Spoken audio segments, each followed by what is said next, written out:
So I'd first like to start off saying I'm sorry if the camera angle's all fucked up.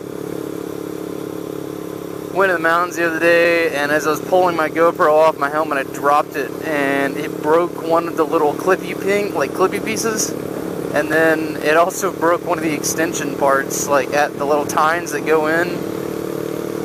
So I tried to get it back as close to what looked like normal as possible, but I have no idea if it worked or not.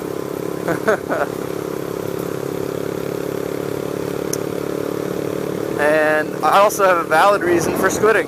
Finally. My roommate bought a striker vest, and I'm finally trying it out for the first time to actually see if I would want to pick one of these up. My reasons are different than his, but I wanted to see how comfortable it was without a jacket.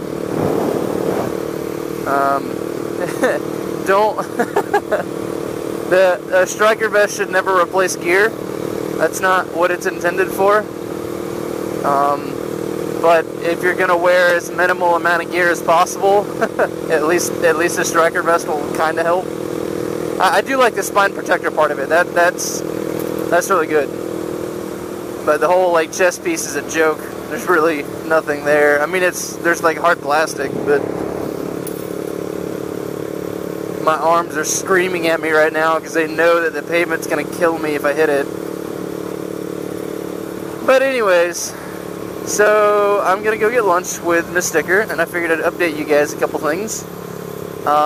First one is the last video that I put out, which there is a link down in the description, was talking about new GoPro angles.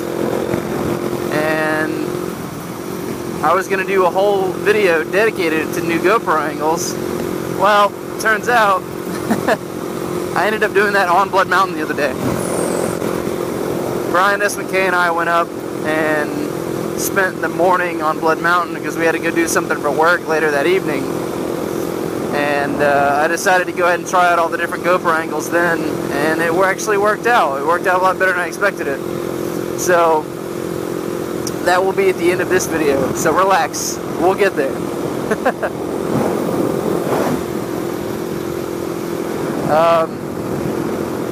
Second update. I have rear brakes now, but they don't really work. I got a new rotor and new pads, and despite trying to have bled the entire system over and over and over and over and over, I think I'm just going to end up getting a new master cylinder, because I think that's what the problem is. I'm not getting any braking pressure, like full rear brakes right now. Really doesn't do anything. But I have rear brakes, technically speaking. That's always a plus. But the update to that is that now that I will have, in the future, I will have rear brakes once I get the new master cylinder in. I'm going to start trying to wheelie Tessa, hopefully. We'll see. I know she's got the power for it, it just, I don't know, I guess it's all in my head. I didn't have rear brakes before, so I never really wanted to try to wheelie her, but it will be in a, it will be on a closed course, quote unquote. I'm not going to be doing it on the street. That'd be really stupid. Yeah, I learned how to wheelies in the street. For those of you who did, I'm sorry. I'm not really trying to rag on you. I'm just saying, like, if I dump my bike over backwards, I don't want to have a car run me over. So, but there is a there's a third part to this video as well, which I should stop doing now, because this is the second video in a row I've done 3 topics on. If you guys follow Downshift83, he put up a video the other day called QnA, and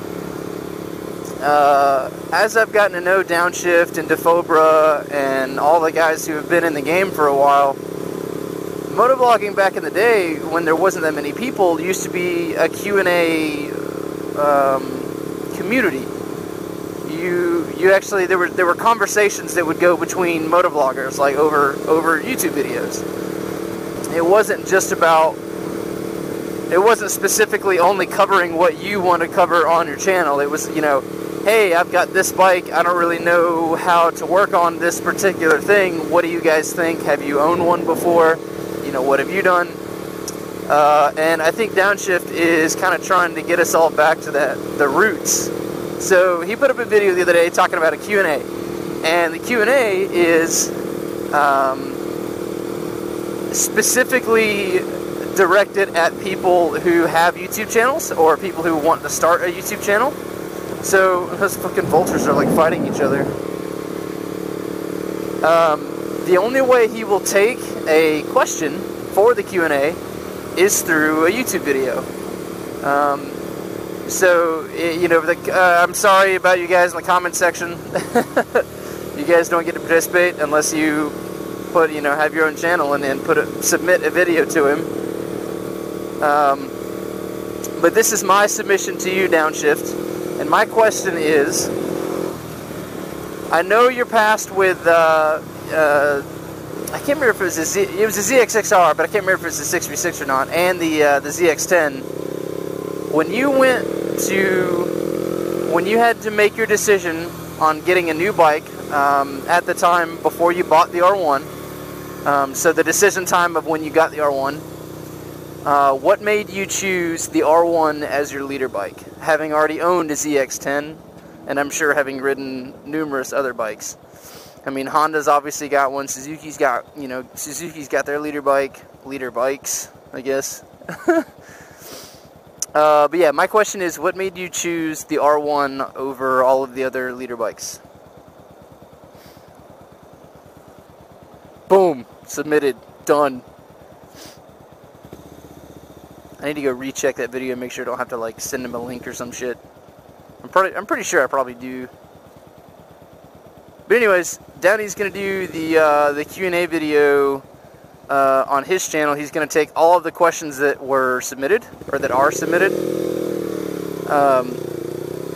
and what I would assume is he's gonna compile them into one video and then answer them, which I think would be badass. So that is my submission. You guys are probably itching to see all the new camera angles, aren't you? Yeah? You guys want to see new stuff? It's really short, I'm sorry. We went up, I think we got to the mountain at like 8:30 or 9, and we had to leave by around 10:30. So I think we got a total of 4 passes up, and on the last pass up, my shift linkage came undone. And you guys will see that part.